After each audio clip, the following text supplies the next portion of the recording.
करोमि चेत्यहं सर्वसम्पदानेषु प्रतिष्ठितं शारीरिकधातु महाबोधि बुद्धरूपं सकलं सदा यस्य मूले निसिन्धो वा सर्वाणि विजयं वका तत्त्व सर्वयूथं सदा वन्दे तं बोधिपादपम्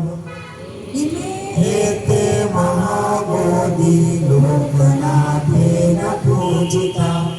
अहं पीते नमस्सामि बोधिराजा नमस्तुते बोधिराजा नमस्तुते बोधिराजा नमस्तुते इति पिसो भगवा अरहं सम्मा सम्बुद्धो